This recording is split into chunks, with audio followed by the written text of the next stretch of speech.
یکم محرم الحرام امیر المومنین خلیفۃ المسلمین جانشین مصطفیٰ جبل استقامت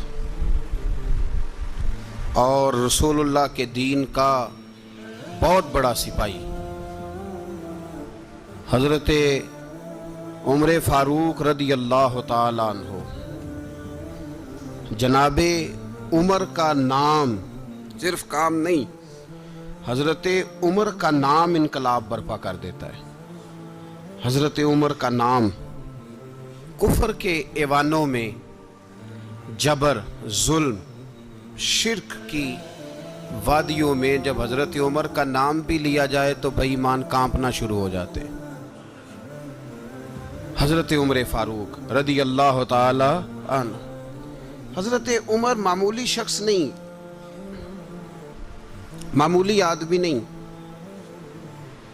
کچھ لوگ صدیوں کے بعد پیدا ہوتے ہیں اور کچھ لوگ ایسے ہوتے ہیں جو ایک ہی بار پیدا ہوتے ہیں، ان جیسا دوسرا پیدا ہوتا ہی نہیں، دوسرا ان طرح کا پیدا ہوتا ہی۔ حضرت عمر رضی اللہ تعالیٰ عنہ جیسی شخصیات پیدا ہی نہیں ہوتی دوبارہ۔ سارے صحابہ در رسالت مآب پہ خود آئے۔ یہ وہ عظیم شخص ہے جسے اللہ کے محبوب نے اللہ سے مانگ کے لیا ہے، کہا اے اللہ یہ مجھے دے دے، اللہ سے مانگ کے لیا ہے۔ اس لیے صوفیاء کہتے ہیں کچھ مرید ہوتے ہیں، کچھ مراد ہوتے ہیں، کچھ مرید ہوتے ہیں، کچھ مراد ہوتے ہیں۔ مرید وہ ہوتا ہے جو چل کے آتا ہے، آ کے مرید ہوتا ہے۔ مراد وہ ہوتا ہے جسے کہا جاتا ہے کہ یہ کبھی میرا بن جائے نا، یہ کبھی آ جائے نا، میرا بن جائے، اس کو مراد کہتے ہیں۔ حضرت عمر مصطفیٰ کریم کی مراد ہیں، حضور کی مراد ہے۔ اللہم اعز الاسلام بے اسلام عمر ابن خطاب، اے اللہ اسلام کو عزت دے دے، میرے عمر کو کلمہ پڑھنے کی توفیق عطا فرما دے۔ اور کیسے دعا مانگی؟ اور یار حضرت عمر کی تو اس فضیلت کا کوئی جواب نہیں دے سکتا۔ میرے رسول پاک علیہ السلام سب کے لیے ہی دعا مانگتے ہیں نا، حضور کی دعا عام ہے، لیکن مصطفیٰ کریم نے کعبے کا غلاف تھام لیا اور غلاف کعبہ کو حضور نے سینے سے لپٹایا اور سینے سے چمٹا کے کہا اے اللہ میں نے تو کبھی سوال ہی زیادہ نہیں کیے، میں کرنے آیا ہوں، مجھے عمر دے دے، عمر دے دے۔ حضور نے مانگ کے لیا۔ اور پھر جب جس کو حضور مانگے اللہ سے کہ حضرت عمر رضی اللہ تعالیٰ عنہ کا آج یوم شہادت ہے، میرا تو دل کرتا تھا کہ فجر سے باتیں شروع ہوں اور سارا دن ہی عمر کی باتیں ہوتی رہیں، سارا دن جناب عمر کی باتیں، سارا دن، اس لیے کہ ذکر جناب عمر کا ہوگا پر راضی اللہ کے رسول ہوں گے صلی اللہ، تو جاگ کے بیٹھیں، خوش ہو کے بیٹھیں۔ ہمارے ہاں منایا ہی نہیں جاتا، بابے اللہ کیتا ساؤن بھادروں اسو کتا تے منڈے جنوری فروری، تو اسلامی سال بھی گیا اور وہ تاریخیں بھی ساری گئیں۔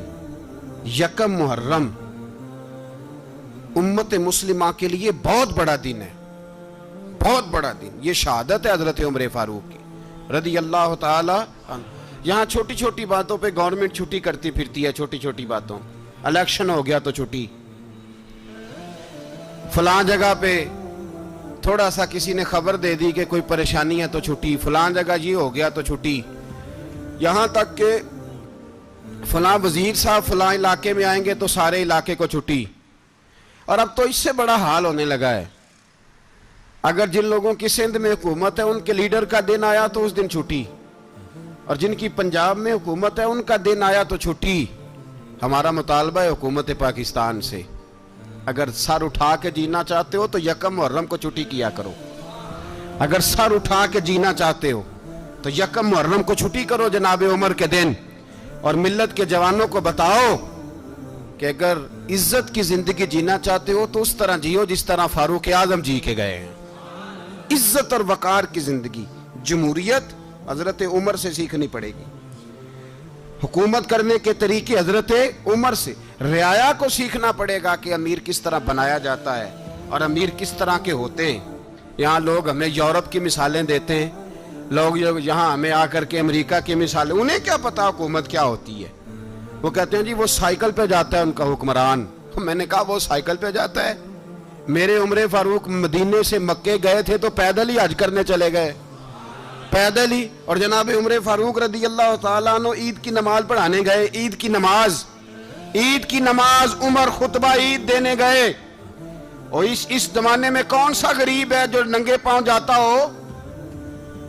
کون سا غریب ہے جو مسجد ننگے پاؤں جاتا ہو؟ لوگوں نے تو 3 قسم کی چپلیں رکھی ہوئی ہیں، ایک مسجد جانے کی علیحدہ ہے، گھر پہننے کی علیحدہ ہے، شادی بیاہ پہ جانے کی چپل علیحدہ ہے۔ حضرت عمر فاروق رضی اللہ تعالیٰ عنہ نکلے عید کا خطبہ دینے کے لیے، تو بیوی سے کہنے لگے جوتا۔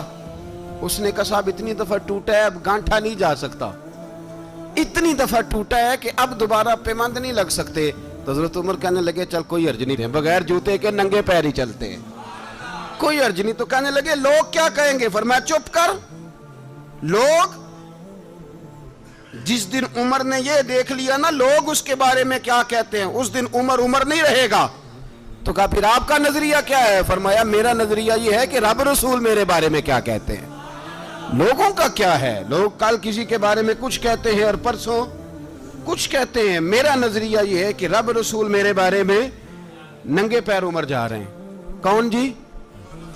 میں بڑا ماڑا۔ اچھا جناب کیا غربت ہے؟ 10 قسم کے جوڑے لٹکے ہوئے ہیں کمرے میں، اور پہننے کی فرصت نہیں، سویرے کیا پہننا ہے شام کیا پہننا ہے، 15 سوٹ کٹھے استری ہو کے لانڈری والا بھیج رہا ہے، اور تو غریب ہے، تو بہت بڑا غریب ہے۔ اس لیے کہ غربت پیسوں کی وجہ سے نہیں ہوتی، غربت تو دل کی ہوتی ہے۔ تو واقعی بڑا غریب ہے اور تو غریب ہی رہے گا۔ امیر تو عمر فاروق تھے جو ننگے پاؤں چلے گئے عید کی نماز پڑھانے، تو رستے میں جو ملا کہنے لگا عمر جوتا تو پہن لو۔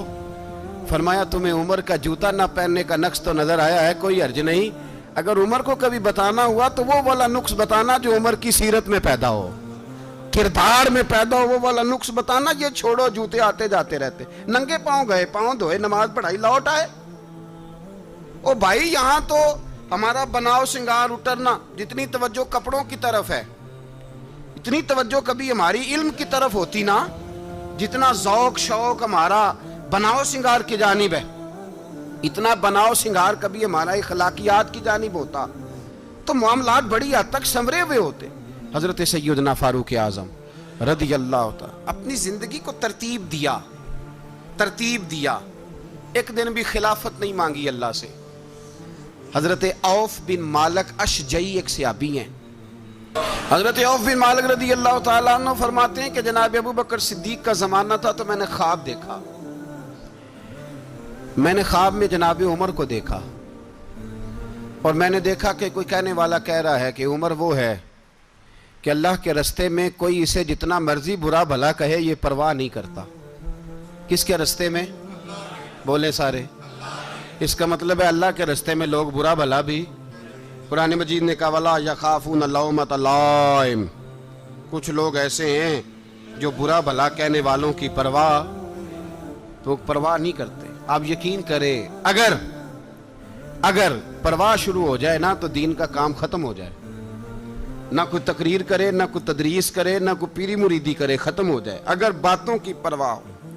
لیکن وہ پرواہ، حضرت عوف بن مالک اشجعی کہتے ہیں میں نے خواب میں دیکھا کہ عمر وہ ہے جو کسی کی پرواہ، اور دوسری بات میں نے یہ دیکھی کہ عمر خلیفہ بنے گا، اور تیسری بات میں نے خواب میں یہ دیکھی کہ عمر شہید بھی کیا جائے گا، عمر شہید بھی ہوگا۔ یہ میں نے 3 باتیں خواب میں دیکھی۔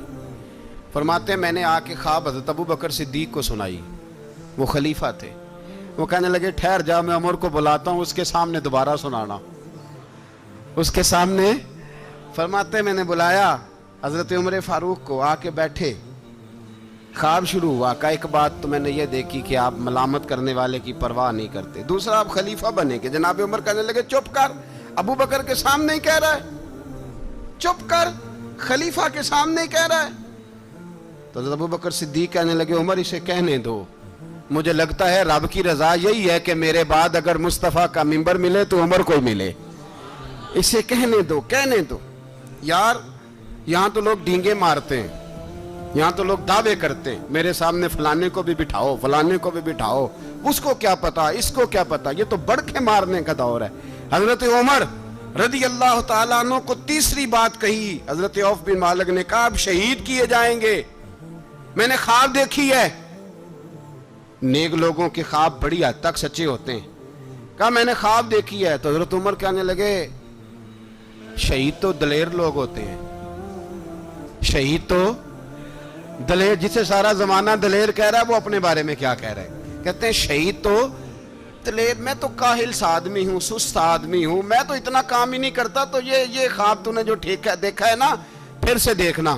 تو ابو بکر صدیق فرمانے لگے عاجزی نہ کر، انکساری نہ کر، تو جو کہہ رہا ہے ٹھیک کہہ رہا ہے، لیکن مجھے سن کے شکر بھی ہوا ہے اور افسوس بھی ہوا ہے۔ افسوس اس بات کا کہ تیرے جیسا بطل عظیم چلا جائے گا، اور شکر اس بات کا کہ رب تجھے زندگی بھی اعزاز والی دے گا، اور شہادت کی موت دے کے اللہ تجھے موت بھی عزت والی عطا فرمائے گا۔ اللہ موت بھی تجھے عزت والی دے گا، تجھے کاہلوں جیسی موت اللہ۔ حضرت فاروق اعظم رضی اللہ، او بھائی یہاں تو اس زمانے کا سب سے بڑا مسئلہ پروٹوکول ہے۔ لوگوں کو پتا ہوتا ہے کامل پیر ہے، کامل مرشد ہے، لوگ نہیں جاتے۔ میں کسی کا مرید ہو جاؤں، میرا پروٹوکول کدھر گیا؟ پتا ہوتا ہے یہ کامل استاد ہے، میں اس کے پاس بیٹھوں گا تو میری تربیت کرے گا، لیکن لوگ شاگرد نہیں بنتے، میں کدھر گئی؟ یہ جو پروٹوکول کی مصیبت ہے نا، اس نے بڑے بڑے لوگ زیرو کر دیے، بڑے بڑے لوگ۔ اور یہ مت سمجھے کہ آپ کا وزیر اعظم پروٹوکول لیتا ہے یا آپ کا صدر پروٹوکول، وزراء، ایسی کوئی بات نہیں۔ ہم چھوٹے طبقے سے لے کر بڑے سارے پروٹوکول کے قائل ہیں۔ ہمارا تو داماد بھی کہتا ہے کہ مجھے پوچھا نہیں میں تمہارے گھر کیوں آؤں۔ ہمارا تو بھائی ہر شخص اعلان کرتا ہے پروٹوکول کا، فلانے نے عزت نہیں دی تو واپس آ جاؤ، فلانے نے سلوٹ نہیں کیا تو واپس آ جاؤ۔ لوگ جہاں سلوٹ کرنا چاہیے وہاں بھی سلوٹ کرانے کے قائل ہیں۔ پر حضرت عمر رضی اللہ تعالی، حضرت عمر کی سادگی اور پھر جناب عمر کی عاجزی، جب انسان اپنے اوپر سوار کر لیتا ہے نا، سوار کر لیتا ہے، میں بدکار پرانا خادم، کسے در ملی نی ٹوئی، تے واصف یار نے نظر جو کیتی تے واصف ہی ہو۔ میں اکثر سوچتا ہوں حضور نے جہاں بھی کہا نا، فرمایا میرے بعد نبی ہوتے تو خطاب کے بیٹے عمر ہوتے۔ حضور نے فرمایا عمر جس رستے سے جاتا ہے شیطان وہ رستہ بدل جاتا ہے۔ نبی پاک صلی اللہ علیہ وسلم نے فرمایا میرا عمر وہ ہے کہ اس کی زبان پر حق جاری ہے۔ حضور علیہ السلام نے فرمایا 950 سال حضرت جبریل میرے عمر کی شان بیان کریں تو ان کی عظمت ختم نہیں ہوتی۔ 950 سال جبریل عظمت بیان کرے تو ختم نہیں ہوتی۔ یہ بات ہے حضرت عمر کی، اور فرمایا عمر ابو بکر کی نیکیوں میں سے ایک نیکی ہے، یہ شان ہے اب عمر فاروق رضی اللہ تعالیٰ عنہ کی۔ حضور نے فرمایا میرے بعد نبی ہوتے تو عمر ہوتے، جس گلی سے عمر آئے شیطان رستہ بدل جائے۔ میرے عمر فاروق کی شان 950 سال بیان ہو تو ختم نہ ہو۔ عمر کی زبان پر اللہ حق بیان کرتا ہے، جو عمر کہتا ہے وہی رب کر دیتا ہے۔ حضور ساری زندگی فضیلتیں بیان کرتے رہے، عمر جواب میں کیا کہتے ہیں؟ کوئی بتائے نا کہ یہ والی حدیثیں کبھی عمر نے بھی روایت کی ہوں کہ حضور نے میرے بارے میں یہ کہا ہے۔ یہ روایتیں وہ روایت نہیں کرتے، ان سے جب لوگ کہتے عمر تیری بڑی بات ہے تو عمر رو پڑتے، کہتے میں تو اونٹ چرانے والے باپ کا بیٹا ہوں، میں تو اونٹ چرانے والے باپ کا بیٹا، اونٹ چرا۔ اس سے آگے عمر گئے ہی نہیں ساری زندگی، اس سے آگے لفظ ہی نہیں ادا کی۔ اور میں تو بھائی اونٹ چرانے والا، میرا باپ تو اونٹ چرایا کرتا تھا، 10 اونٹ تھے، میری ڈیوٹی ہوتی تھی، سنبھالے نہیں جاتے تھے، ابا ڈنڈوں سے مارتا تھا۔ ساری زندگی عمر حج کرنے گئے، ایک خشک تنا کھجور کا عمر فاروق رضی اللہ تعالیٰ عنہ نے اس کو اپنے کلاوے میں لیا، رونے لگے۔ لوگوں نے کہا عمر کیا ہوا؟ فرمانے لگے یہاں میں اونٹ چرایا کرتا تھا، یہاں میں اونٹ چراتا تھا، 10 اونٹ سنبھالے نہیں جاتے تھے۔ دیکھو رسول اللہ کی شان، آج ساری امت چلانے کا طریقہ عطا فرما دیا ہے، ساری نظریے سے پیار۔ یار پیسہ کس کو برا لگتا ہے؟ آپ جس آدمی کی 50 کروڑ کی پراپرٹی ہے اس کو پوچھیں سب سے غریب، آپ کو وہی نظر آئے گا۔ وہ کہے گا میں ٹائٹ ہوں. حالات بڑے میں کئی باری پوچھے انہوں نے، میں کہے ترجمہ بھی دس چھڑو کی ہمیں تو سمجھ نہیں آتی. اور ٹائٹ حالات کون سے ہوتے ہیں جی؟ جس آدمی کا کروڑوں میں کاروبار ہے نا، اس کو آپ چھیڑے وہ رونے لگ جائے گا. رونے تو کئی میں نے ایسے دیکھے ہیں، کرائے کا مکان ہے، ان سے پوچھیں صاحب کیا حال ہے، تو کہتے ہیں جتنی اللہ نے شان والی زندگی ہمیں عطا کی ہے کسی کو نہیں دی ہوئی. اس کا مطلب ہے خوشی بھی یہی ہے اور غم بھی یہی. اندر سے خوشی ہے، اندر سے ہی. تو نے اگر راضی رہنا ہے تو ادھر سے رہنا ہے، ناراض رہنا ہے تو بس اپنے آپ کو خوش رکھے گا تو ہو جائے گا. سارے صحابہ مل کے آئے، کہنے لگے عمر فاروق سے کہنا ہے نبی پاک کے زمانے میں تو ظاہراً غربت تھی، ابو بکر کے دور میں بھی غربت تھی، اب تو بڑا مال ہے. عمر سے سفارش کرو کہ عمر نیا کرتا پہنا کرے. ملکوں کے سفیر آتے ہیں، عمر وہی پھٹی پرانی چادر اوڑھ کے اور وہی کئی جگہ پہ پیوند لگے سوٹ پہن کے سفیروں کے سامنے بیٹھ جاتا ہے. عمر کو مشورہ دو، طے ہو گئی بات. سب نے جب مشورہ دے لیا تو سارے کہنے لگے یہ بتاؤ شیر کی مونچھ کو ہاتھ کون لگائے گا؟ کہنا کس نے ہے؟ بندہ بھی تو ڈھونڈو نا. نے کہا جناب میرا یہ خیال ہے کہ مولا علی شیر خدا کہیں گے، کیونکہ جس شخص کی عمر کو سب سے زیادہ حیا کرتے دیکھا وہ شیر خدا مولا علی ہے رضی اللہ تعالی. علی کہیں گے اس لیے کہ جناب علی تو کئی دفعہ جب گفتگو کرتے تھے تو حضرت عمر چپ کر جاتے تھے اور فرماتے تھے علی نہ ہوتا تو میں ہلاک ہو جاتا. تو کہا علی سے کہو. جناب علی شیر خدا کو بلایا. کس کام کے لیے جی؟ اللہ اکبر. یہ ذرا آپ نے اس دور پہ اس بات کو ذرا لاکا جناب ان سے کہیں کہ زیادہ نہیں، ایک کرتا نیا پہن لے. سفیر آتے ہیں، وزیر آتے ہیں تو ایک کرتا نیا پہن لے. حضرت علی کو بلایا. آپ فرمانے لگے کوئی اور بات ہوتی تو میں کہہ دیتا، یہ والی میں نہیں کہہ سکتا. کوئی اور ہوتی تو میں عمر کو کئی دفعہ کہہ دیتا ہوں، جلال میں بھی تو سن، یہ والی میں نہیں کہہ سکتا. میں تمہیں ایک مشورہ دیتا ہوں. کہا وہ کیا؟ کہنے لگے سید عائشہ صدیقہ سے کہو، وہ مومنوں کی ماں ہیں، عمر ٹالے گا نہیں. اماں جی سے جا کے کہا اماں جی نیا کرتا عمر سے کہیں پہن لیں. وزیر آتے ہیں، بڑے بڑے لوگ، تو چلو کوئی عرض نہیں. اماں جی نے کہا اچھا کوئی بات نہیں میں بلا لیتی ہوں. جناب عائشہ نے پیغام بھیجا. جب خادم نے کہا نا مصطفیٰ کے گھر سے پیغام آیا ہے، تو 20 لوگ بیٹھے تھے. عمر کانپتے ہوئے اٹھے، کانپتے دوڑے. حضرت عائشہ پردے میں تھی تو فرماتی ہیں عمر اتحیات کی حالت میں بیٹھ گئے. کہا اماں جی دیر تو نہیں ہو گئی مجھے آنے میں؟ کہا نہیں ٹائم پہ آ گئے ہو. کس لیے بلایا تھا؟ کہا عمر دیکھو غربت کے معاملات اور ہوتے ہیں، جب اللہ آسانی دے تو کوئی چیز استعمال کرنا حرام نہیں ہوتی، اگر حرام ہے تو بتاؤ. کہا نہیں اماں جی حلال ہی ہے. تو فرمایا پھر اتنے سفیر آتے ہیں، مشیر آتے ہیں، اب تو مال غنیمت بڑا آتا ہے، ڈھیر لگ جاتے ہیں مسجد میں، تو چل ایک نیا کرتا تم بھی پہن لیا کرو. اور آپ نیا کرتا پہنو گے تو دھاک بیٹھے گی غیروں پر. تو صحابہ کا مشورہ ہے کہ آپ نیا لباس پہنے. اماں جی کہتی ہے میں نے حکم دیا تو عمر چپ کر گئے، گردن جھک گئی. تھوڑی دیر کے بعد سیدنا عمر فاروق نے سر اٹھایا تو داڑھی پہ آنسو گر رہے تھے. رو پڑے، کہنے لگے پاک محبوب کی پاک بیوی جیسے حکم کرتی ہو میں حاضر ہوں، پر مجھے وہ والا لباس پہنانا جو میرے مصطفیٰ نے پسند فرمایا ہے. اگر یہ رنگ رسول پاک کا ہے تو میں حاضر ہوں، اور اگر نبی پاک کا نہیں تو پھر جیسے آپ حکم کریں. جناب عائشہ کہتے ہیں عمر روئے تو میں زیادہ روئی، میرا پلو بھیگ گیا آنسوؤں سے. میں نے کہا عمر آپ جائیے. عمر یوں نکلے تو جو صحابہ کھڑے تھے وہ کونے میں تھے، سارے آ گئے. کہا اماں جی کیا بناؤ؟ فرمایا بھائی تم سب جو باتیں کہتے ہو وہ اپنی جگہ ٹھیک ہیں، پر عمر جو بات کرتا ہے وہ سب سے زیادہ ٹھیک ہے. عمر جس پہلو پر بات کرتا ہے وہ یار ایسی عاجزی، ایسا رنگ، ایسا انداز، ایسا طرز حیات، ایسی زندگی. اولاد کے معاملے میں لوگ بزدل ہو جاتے ہیں، بزدل. پر حضرت عمر کا بیٹا مصر گیا، وہاں سے کمائی کر کے لایا، تجارت کرنے گیا، لاکھوں کا مال. کون سا باپ ہے دنیا میں جس کا بیٹا باہر سے پیسے لے کے آئے تو ابا تفصیل پوچھے کہ بیٹا کہاں سے کمائے، کہاں سے لایا، کتنے ملے، کیوں آئے؟